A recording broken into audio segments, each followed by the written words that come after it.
에듀윌 유료 회원만의 남다른 서비스.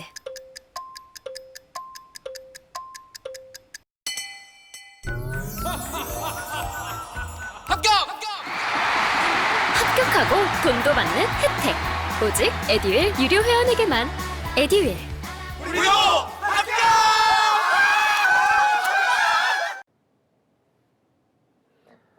여러분 반갑습니다. 벌써 또 5월이 되었습니다. 지난 4월에 있었던 또 시사적인 이슈들을 가지고 우리가 필요한 공부들을 좀 하는 시간 가져보도록 하겠습니다. 어떻게 뭐 4월 달에 이렇게 만개한 벚꽃 놀이는 또 한 번씩 또 하셨는지 모르겠습니다.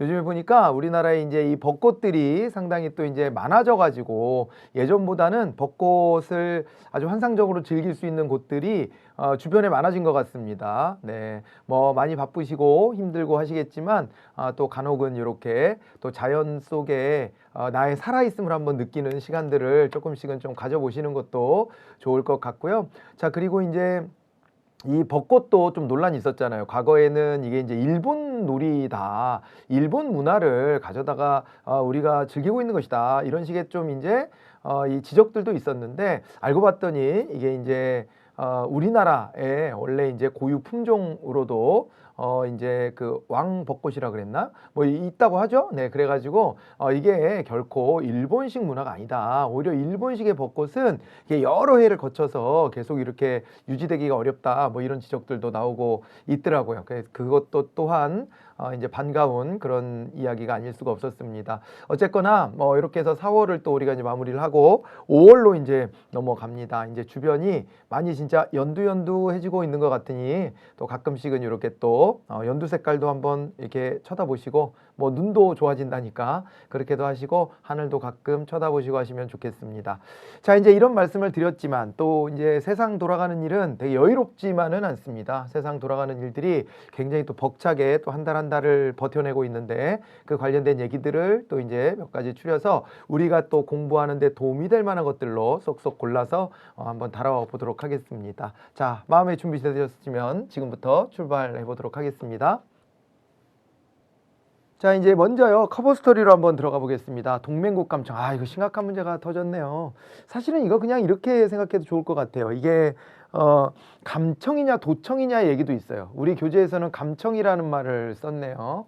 감청이다 그랬을 때는 이것은요, 필요에 따라서 좀 합법성을 띠고 남의 말을 이제 듣는 거, 이렇게 또 표현이 됩니다. 범죄학 같은 데서는. 그렇기 때문에 이거는 사실 이게 도둑질한 거와 같다 해가지고 이거 도청이라고 표현해야 된다, 이런 이제 강경한 입장을 갖고 있는 분들도 꽤 많습니다. 그리고 언론 같은 데서는 도감청 이런 식으로 이제 약간은 좀 이제 뭉개가지고 이제 용어들을 쓰고 있는데, 우리 교재는 조금 이제 완화해서 표현을 쓴 것 같아요. 어쨌건 뭐 이제 우리의 허락을 받지 않고 우리의 이제 그 전화통화 내용 등 뭐 여러 가지 이제 안보 이슈 관련된 것들을 미국이 이제 가져간 것만큼은 분명한 사실로 이제 밝혀졌습니다.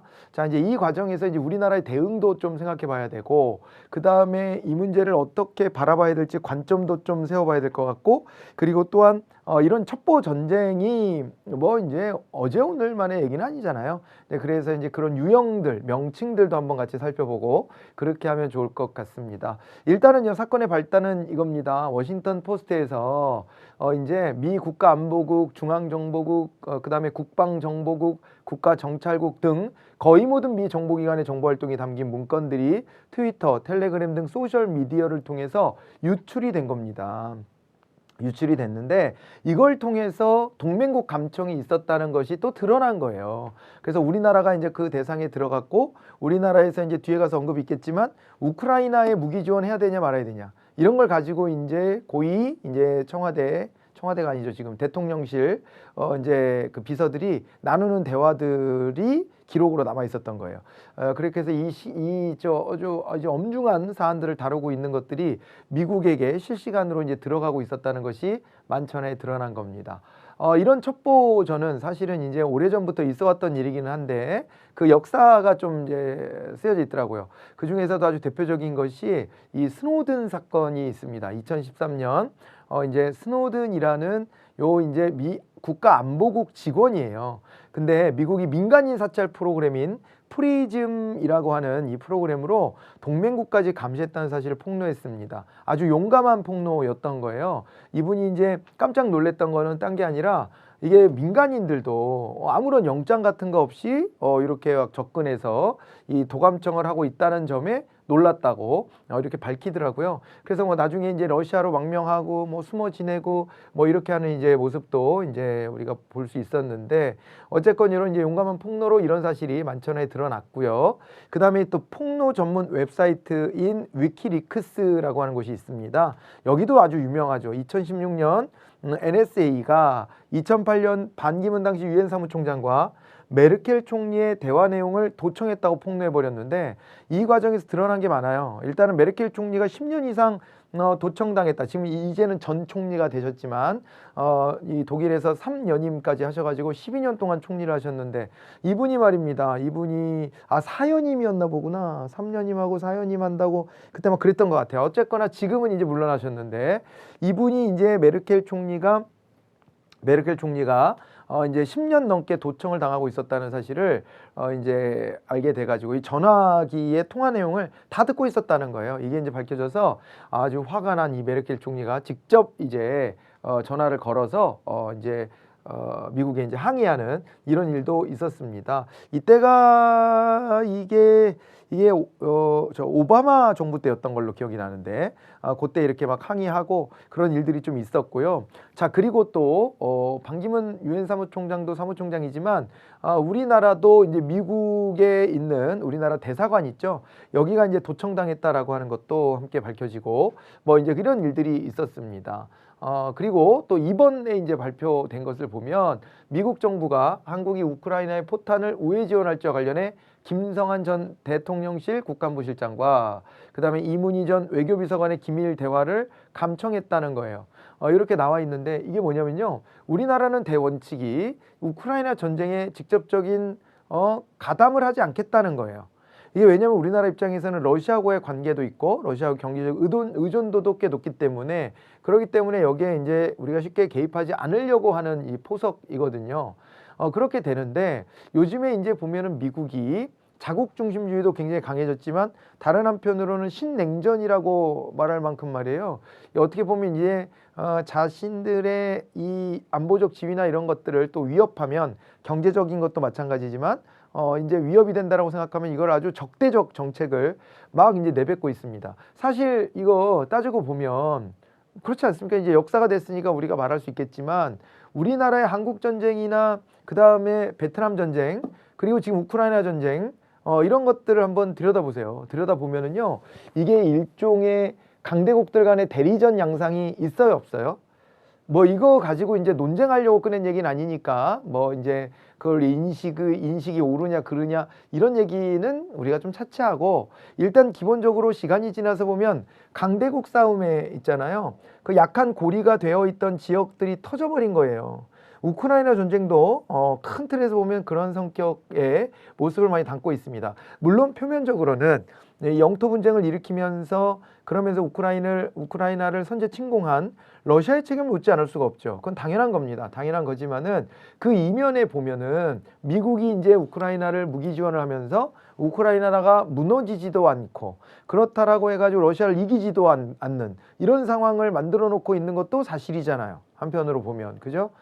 그러면서 이제 우방 국가들한테도 이제 무기 지원을 해줘라라고 이제 압박을 하는데 우리도 이제 많은 압박을 받고 있었겠죠. 이제 그런 속에서 미국의 압박을 더 이상 우리가 무시만 할 수 없으니까 뭔가 좀 뭐 우리도 하는 신용을 해야 될 것 같은데 포탄을 직접적으로 지원하면 그러면 러시아가 또 적대적으로 돌아설 수 있으니까 이거 직접 지원하면 안 되고 뭐 이제 그리고 이걸 갖다 폴란드 쪽으로 줘가지고 우리가 이제 폴란드를 거쳐서 우크라이나에 직접 지원했다가 아니라 폴란드가 그거를 자기네가 이제 활용해서 우크라이나한테 넘겨주고 뭐 이거를 이제 사용하는 이런 형식이 되면 우리가 이게 직접 지원은 아니기 때문에 러시아한테도 둘러댈 말도 있고 미국한테도 뭐 이제 그죠? 예, 이 압박에서 우리가 뭐 또 반응도 보여주는 거고 뭐 이럴 수 있지 않을까? 뭐 이런 내용이었다라고 알려져 있어요.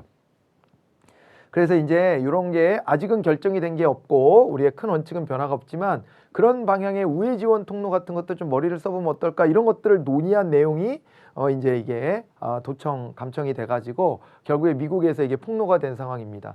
이거를 가지고요 이제 야당에서는요 당연히 이제 지적 나오는 게 있죠. 이게 이제 어떤 거냐면은요 대통령실이 이제 대통령 집무실이 너무 졸속으로 단기간에 이사를 간 거 아니냐 이런 지적을 하는 거예요. 왜냐면은 이 청와대 같은 경우는 오래전부터 이게 뭐 80년대 90년대 쭉 건너오면서 이제 뭐 2000년대 2010년대 뭐 몇십 년입니까 이게 그러면서 이게 이제 도청 감청 같은 것들을 차단할 수 있는 장치들을 많이 만들어 놓고 있었던 것인데 그런데 이것을 뭐 문제 국민들하고 소통하기 위해서 이제 바깥으로 나오는 것까지야 좋지만 뭐 이제 그렇다 손 치더라도 너무 이걸 준비 없이 대번 그냥 하루도 청와대에 지내지 않겠다라고 선언하고 취임과 동시에 용산으로 이전해 버렸기 때문에 그 과정에서 이 안보와 보안과 관련된 시설들이 미비했을 것이 너무나도 자명하다. 전문가들 얘기 들어보면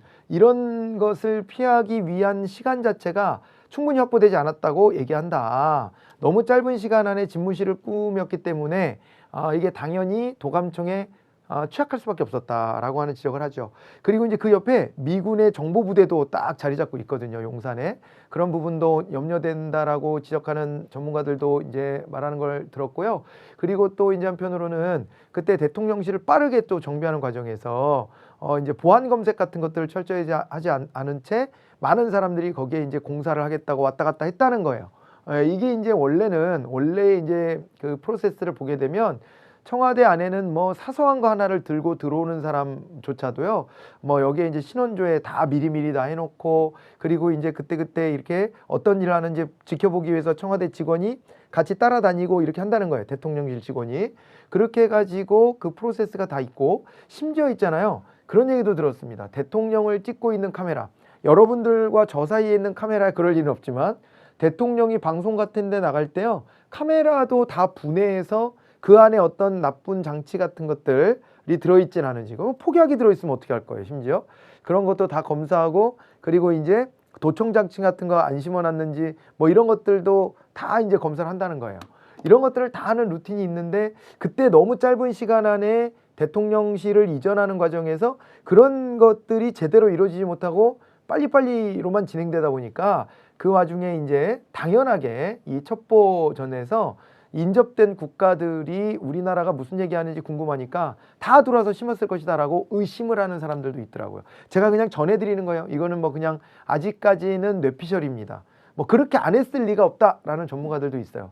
당연히 한다는 거예요. 우리나라도 사실은 첩보전에 뛰어들어서 기회가 있으면 도감청 한다는 겁니다. 사실은 하는데 선수들끼리 다 그걸 하는 건데 뚫리는 게 이게 바보라는 거예요. 이게 뚫리지 않고 이걸 막아내는 것이 매우 중요한데 여기 너무 이제 빈틈을 보여줬다라고 지적을 하는 이 목소리들도 있더라고요. 이런 목소리를 집약해서 이제 야당 쪽에서는 이제 대통령실을 이제 공격을 했습니다. 윤석열 정부가 도청 방지 시스템도 제대로 갖추지 않았다. 그리고 대통령 집무실 용산을 옮겼다. 물론 대통령실 입장은 완전 정반대입니다. 대통령실 청사는 군사시설이었기 때문에 전보다 원래 강화되어 있는 도감청 방지 시스템이 원래 있었고 그 국방부 건물 있는 데 쪽으로 들어갔잖아요. 그러니까 이게 오히려 더 안전하다. 그런 거를 자꾸 정치 프레임 씌워가지고 공격하지 마라 이렇게 또 반박을 하고 있는 실정입니다. 뭐 아직은요 정확하게 뭐 확인된 바도 없고 그렇다고 이걸 언론에다가 대통령실이 공개할 수도 없는 사안이잖아요. 여기가 도감청이 잘 안 되는 게 아니고 도감청이 이렇게 막 뚫리는 데가 아니고 원래 잘 되는데 그것만 뚫렸어 이렇게 막 밝히려고 이러저러한 기밀을 다 오픈할 수도 없는 거고 뭐 대통령실은 대통령실대로 좀 답답할 겁니다. 답답하겠지만 또 의심을 하기 시작하면 그것도 끝이 없잖아요. 계속 의심을 받고 있는 이런 상황입니다.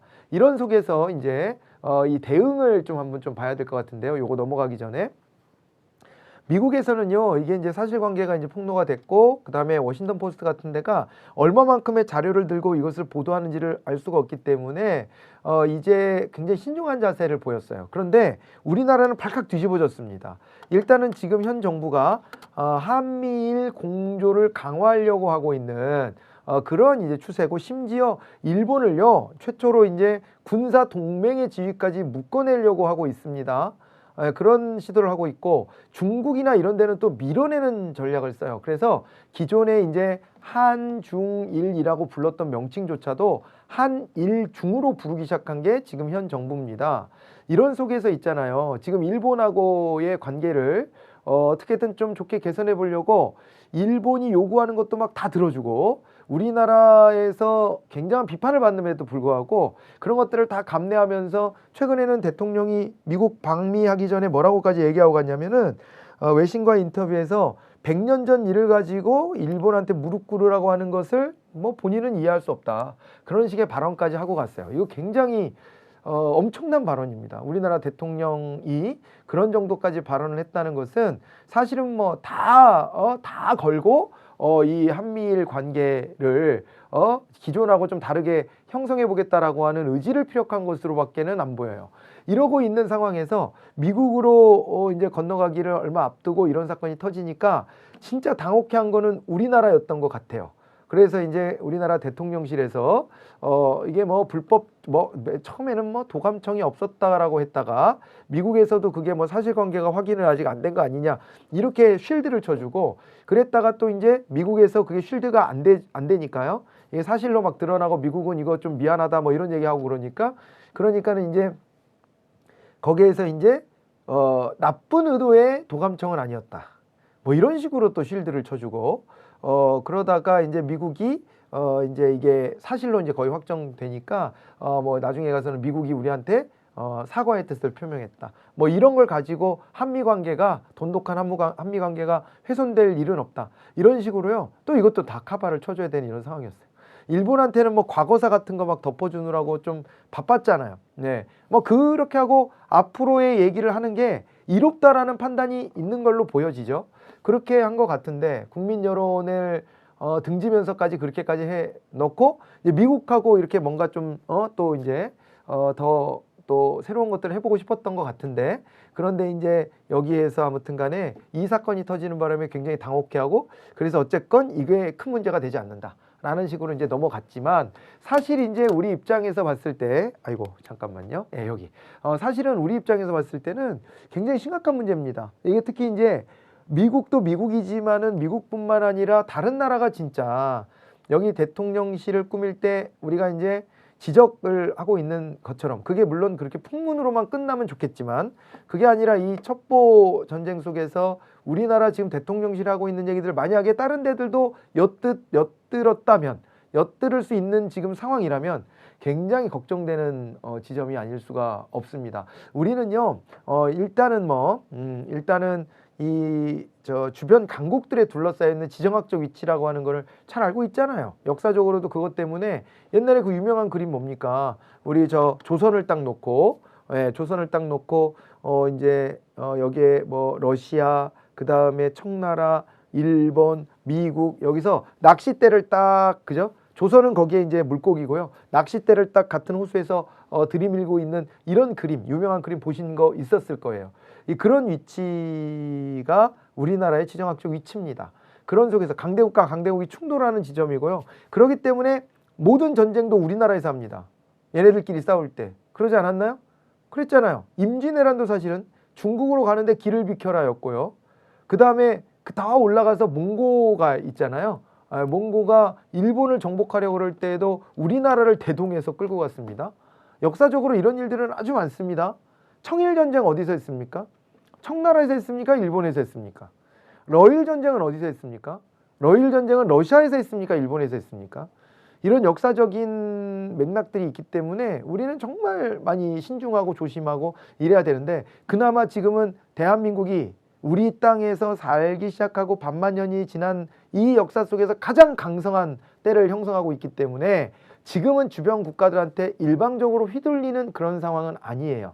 그런 상황까지 와 있습니다만은 어쨌거나 여전히 주변 정세나 이런 것들이 굉장히 긴박하고 그 다음에 위중하지 않을 데가 없는 그런 상황이고 남북 간의 대치 상황도 또 생각하지 않을 수가 없잖아요. 이런 속에서 사실은 이런 사건이 뻥 하고 터져버리니까 너무 또 이제 걱정이 앞서는 그런 지적도 있습니다. 이런 거는요 물론 사실이 아니길 바라고 대통령실의 해명이 사실이기를 기대하지만 그러나 만에 하나가 잘못되면 이것은 우리에게 미쳐지는 피해가 이거는 뭐 막중함이라는 표현으로도 어떻게 설명이 다 안 되기 때문에 그러기 때문에 단호하게 끊어낼 건 끊어내고 뭐 그것 때문에 미국하고의 관계 자체를 단절하거나 할 일은 없잖아요.